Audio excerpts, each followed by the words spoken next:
Hey everyone, welcome to our Lenten Reflections. We are a little more than halfway through Lent, and I wanted to just share some insights I had as I was praying and reading the readings from this week, including the gospel and everything.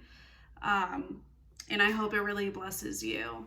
And so I'm just going to start with the second reading, which is Ephesians 5. Verses 8 through 14. And it says, "Brothers and sisters, for you were once darkness, but now you are light in the Lord. Live as children of the light, for light produces every kind of goodness and righteousness and truth. Try to learn what is pleasing to the Lord. Take no part in the fruitless works of darkness. Rather, expose them. For it is shameful even to mention the things done by them in secret. But everything exposed by the light becomes visible, for everything that becomes visible is light. Therefore it says, 'Awake, O sleeper, and arise from the dead, and Christ will give you light.'" I just love that. Awake, O sleeper, Christ will give you light. And who is our light? It's Jesus Christ. And as I was meditating and thinking about this for myself as well, I just ask these same questions to you.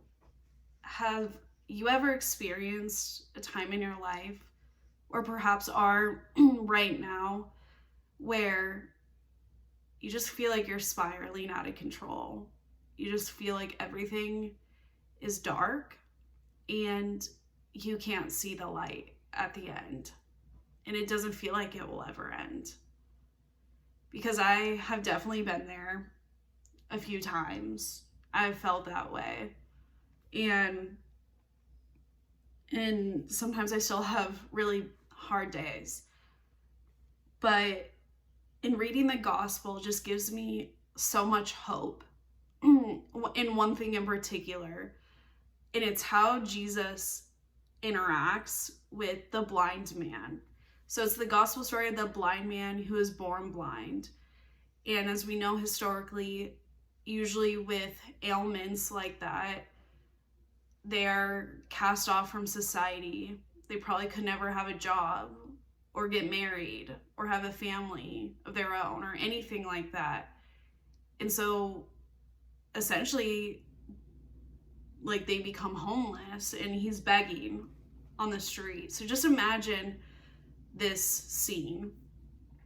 And we hear oftentimes in healing miracle stories that Jesus does that there's this initiation of faith. There's this moment of like, Jesus, I want you. Whether that's the hemorrhaging woman who wants to just touch Jesus' cloak, if only she could just touch his cloak, or the friends who brought the paralytic man through the roof. What amazing gestures of faith and initiation.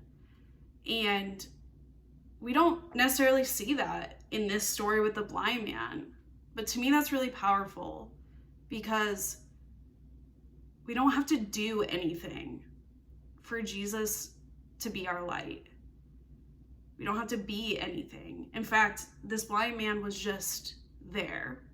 He was just being. And so Jesus sees him and his disciples are with him. And he takes, the infamous clay and his infamous spit and rubs it on his eyes and tells him to go wash off in this bath, which was actually called being sent. Because usually miracle stories precede going out to the world to tell all that's happened to you, which is interesting. And anyway, so he is healed.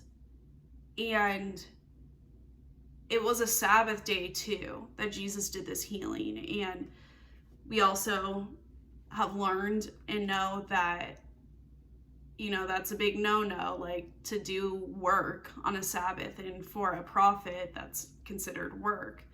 And so there was a lot of ridicule. And what just struck me is that Jesus takes risks just to love us.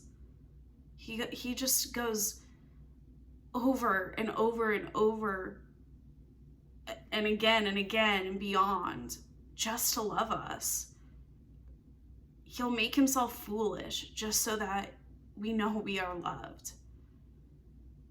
He so much so risked everything on the cross just so we would have a relationship with him. And perhaps this Lent, as you know, it's midway through and it's hard and trying, or perhaps it is very fruitful.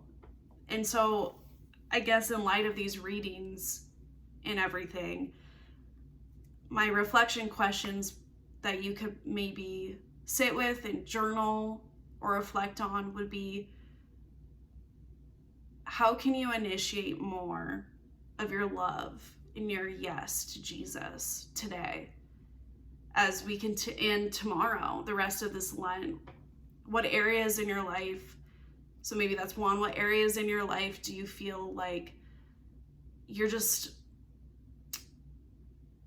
spiritually blind to, where you want to sit and maybe choose darkness and not come out of the light to be with the Lord? Are there areas where you notice you do that, or where you're hiding from him in your Lenten promises?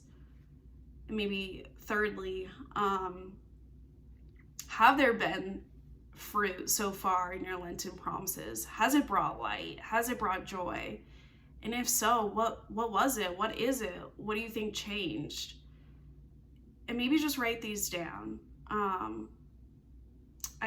I pray for each and every single one of you, and just know that you are loved and you have a God that is your light and your salvation. God bless.